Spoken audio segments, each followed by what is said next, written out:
She converted her injuries into her profession. Please tell us about yourself. Hi, I'm Buddy Wu. Lived in Singapore for more than 25 years. In and out of Singapore, traveled a lot. Currently in Singapore, and I'm a certified Iyengar yoga teacher, teaching for 9 years so far in Singapore. What motivated you to start yoga? I'm a sports person from my young age. I've been playing table tennis for a very long time, and I've been representing national level table tennis in India, and representing Tamil Nadu in sub-juniors, juniors, and women's category. Then I moved on to slowly to yoga as I had a lot of injuries due to my past training in table tennis and various other high impact sports activities. So that motivated me to join yoga. So I developed injuries in order to have my self therapy to get my injury cured. So then I thought yoga is the best solution for me to join yoga. So that's when I started my yoga career. Where did you train to become a yoga instructor? I trained in Iyengar Yoga Center, Singapore, which is in Gold Hill Plaza, for almost 8 years. Then I moved to BKS Iyengar Yoga Shala, which is close to Serangoon Road. I'm still affiliated to the studio. I'm still teaching there. Please tell us more about your yoga technique. Yeah, I started yoga in one of the studios in Singapore to recover from my injuries, which I had developed in the past. Then I found out the standard was not to that level where I can get cured from the injuries. Rather, I was developing more injuries from doing that type of yoga. That's when I decided to move on to Iyengar Yoga, where we use many props. The props helps you to recover or go into a certain pose with more ease. So that's more important. So then I recovered within 3 years of my practice, which I started in 2012 with a pre-teacher training. Within the first 2.5 years, I recovered my injuries. I had a major knee problem on both the knees. Recovered during the pre-teacher training, and then I decided that that Iyengar Yoga is the best, and I should continue forever. And we have developed very good innovative props where any type of body, let's say people with disabled people with stiff body, or young and old, elderly person can also do yoga with the help of props. We have the props basically makes you more comfortable, saying that people think at the back of mind saying, I cannot do yoga because I have a very stiff body. So that concept is taken away by doing Iyengar Yoga. So that's the best part of Iyengar Yoga. I love Iyengar Yoga the best. What's your daily routine like? My daily routine starts with warming up.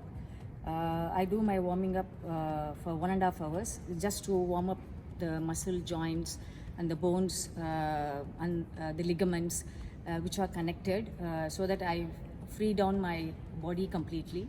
And then I go for my practice. The practice will lead to another 1.5 hours. So basically between 3 to 4 hours I spend it my own practice per day.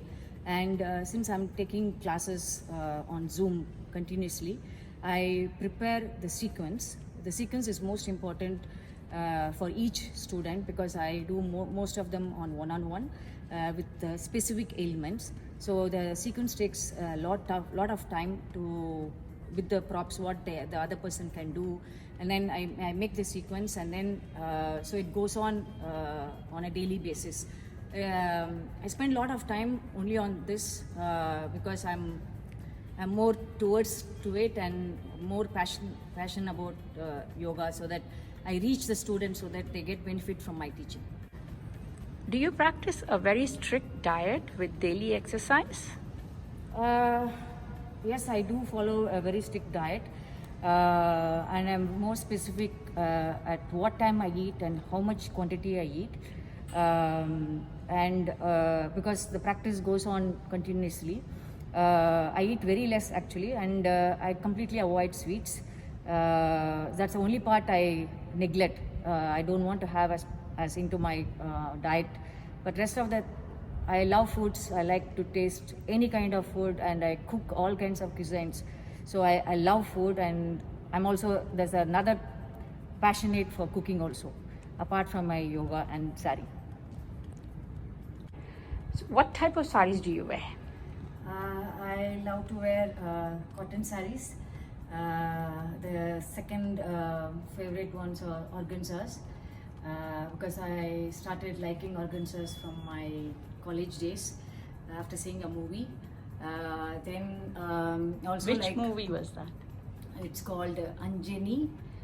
Sorry, it's Anjali movie by Mani Ratnam. Revati used to wear the organza saris. So I started liking organza from that time onwards.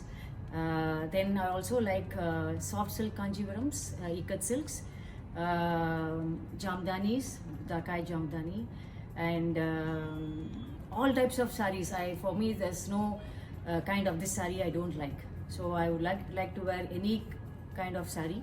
If people ask me to wear a georgette or a chiffon or a Mysore silk, anytime I will be able to wear any kind of sari. The love for sari is never ending. It's not that particularly I like only this kind of sari or Lucknowi kind of sari. People ask me to wear, I'll just wear it. Can you tell us a bit more about your sari, what you're wearing right now? This is a matka silk sari. This is a Suf embroidery, which is made in the state of Gujarat in India, and the place called Kutch.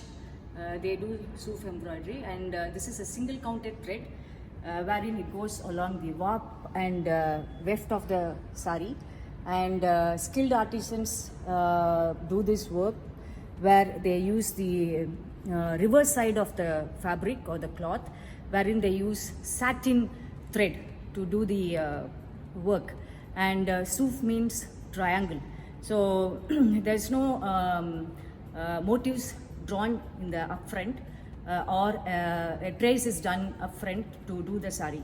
So the artisans have their own imagination, creation, to see what type of thread they're going to use to get the pattern. Mostly it's triangle. It can be a little triangle, smaller triangle, or a bigger triangle. And it takes 7 to 8 months to make this sari.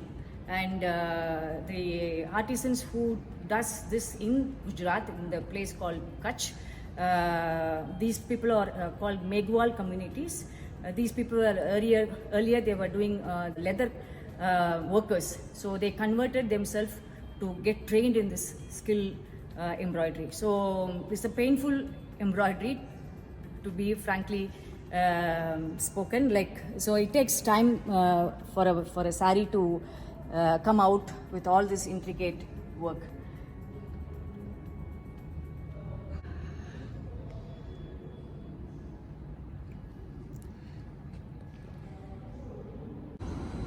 What does a sari mean to you? Sari means, or for me, it's the love and warmth of my mother. So I have seen my mother wearing the muslin or a cotton kind of material in those days. So whenever I go to India, I still ask her old saris, and then I spread the sari, and then I sleep on that sari because those saris are very precious. I still ask my mother to keep it safe, because the material and whatever was woven in those days are still soft. You will never, I'm not able to get or see that kind of softness in today's world. So I just enjoy the fabric and the softness that I get from sari. And also sari is our tradition and the culture we follow. So I just love wearing the sari. So sari means a lot to me, And whenever I wear sari, I always feel happy.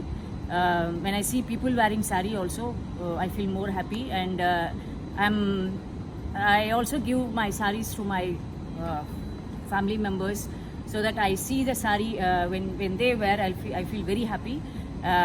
So that's how I look into what sari means to me.